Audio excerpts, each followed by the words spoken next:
তো hello everyone, দেখো আমার অবস্থা কাহিল হয়ে আছে, বান্দরের মতো লাগছে দেখতে। তো সবাইকে জানাচ্ছি গুড আফটারনুন।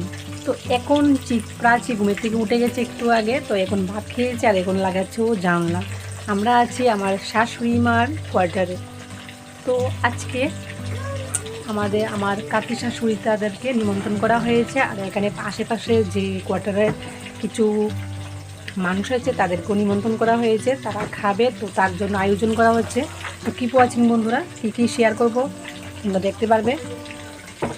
তো এখন করছি তোমার মাছগুলিকে ফ্রাই, সেটা দিয়ে পুস্ত দিয়ে শস্য দিয়ে করব। তো এটাই আমাদের বাড়িতে বেশিরভাগ হয়। আর চিকেন থাকবে, আর মাসকালের ডাল করা হয়ে গেছে, তারপরে বেগুনি, রাইস, পাঁপড়, শসা, এগুলি তো থাকবেই। তো কী আছি। তো এই দেখো মাছের ভাজা কিন্তু আমার হয়ে গেছে, বেশি ভাজা করিনি, হালকা হালকা করেছি। আর এদিকে সব কিছু কাটা হয়ে গেছে। আর এখন আমি পোস্ত আর শস্য এগুলিকে বাটবো। এখানে রেখেছি বাদাম, আর এখানে সব মিশ্রণ মাংসর জন্য। তো এদিকে আমার হাজব্যান্ড করছে তোমার এদিকে কয়লার মুরগির মাংস, আর এখানে গরম জল বসিয়েছে, আর এইগুলি মিশ্রণ করে রেখেছে চিকেনের, এইগুলি দিয়ে তোমার রাত্রেবেলা চিকেন পুরা করবে। তো আমি এদিকে করে নিয়েছিলাম, এদিকে রাইসও হয়ে গেছে, আর এদিকে আমি করে নিয়েছি তোমার মিশ্রণ, যেটা দিয়ে আমি তোমার বানাবো বেগুনি, আর বেগুনিও কেটে নিয়েছি। আর এদিকে মাছের কালিয়াও আমার হয়ে গেছে, দেখো কি সুন্দর কালার এসেছে মাছের কালিয়ারে, তো দেখতে খুব সুন্দরই লাগছিল। আর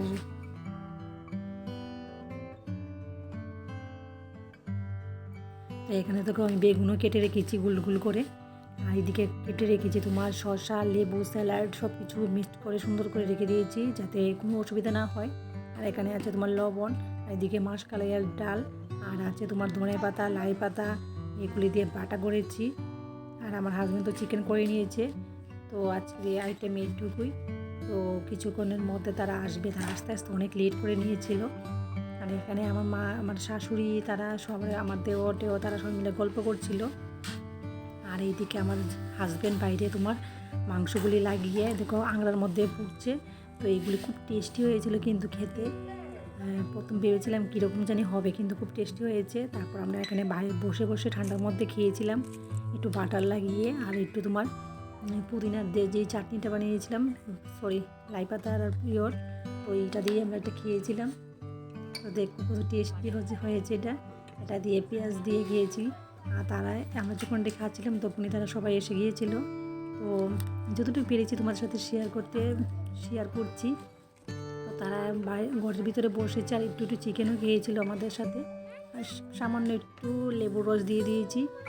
তো সবাই এসে গিয়েছে, তো তখন সবাইকে বাইরে তোমার টেবিল বসানো হয়েছে, তো তাদেরকে প্রথমে দেওয়া হচ্ছে, আমি তাদেরকে পরিবেশন করছি। আর কিছুজন ঘরের ভিতরে বসে আছে, তাদেরকেও দেওয়ানো হবে। আর আসলে কি জানো, যে তোমার কোয়ার্টারের জায়গাটা খুবই ছোটো, তো কোয়ার্টারে থাকতে গেলে অনেক কষ্ট করেই থাকতে হয়, জায়গাটা ছোটো, তো বাইরের তোমার 4জন করে বসলে অনেক লেট হবে।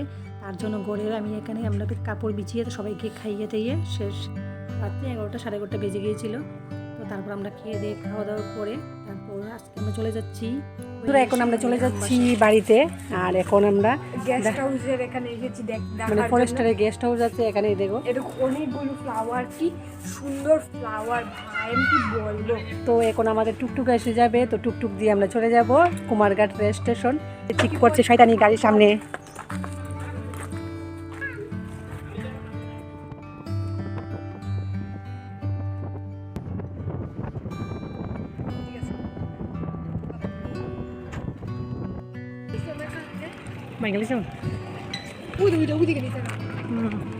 তো বন্ধুরা আমরা এসে গেছি কুমারঘাট রেল স্টেশন। তো ট্রেন এখনও আসেনি, এই দেখো প্রাচী, এই দেখো আমি। তো আমরা উপরের দিকে তোমার ট্রলি ব্যাগ নিয়ে খুব কষ্ট করে উঠতে হয়েছে, কারণ ট্রেনে আসবে তোমার 2 নম্বরে। তো এইভাবে করে আমি আর প্রাচী আমাদের ট্রলি ব্যাগ টেনে উঠিয়েছি খুব কষ্ট করে। আর চিকুকে নিয়ে চলে গেল ওই সাইডে। তো এখানে এরা 2জন মিলে বসে বসে চিপস খাচ্ছে, খুব কষ্ট হয়েছে তোমার ব্যাগগুলি উঠতে। আর এইদিকে চিকু করছিল ব্যাগ দিয়ে শয়তানি, তারপর তোমার ট্রেন আস্তে আস্তে অনেক লেট করে নিয়েছে। প্রথম ভেবেছিলাম যে এই সাইডে আসবে 2 নম্বরে, তো আমরা এদিকে এসেছিলাম, পরে দেখি আবার 1 নম্বরে এসেছে, তো আবার এখান থেকে তো আবার 1 নম্বর প্ল্যাটফর্মে গিয়ে তারপর এখান থেকে যেতে যেতে 5টা বেজে গেছে।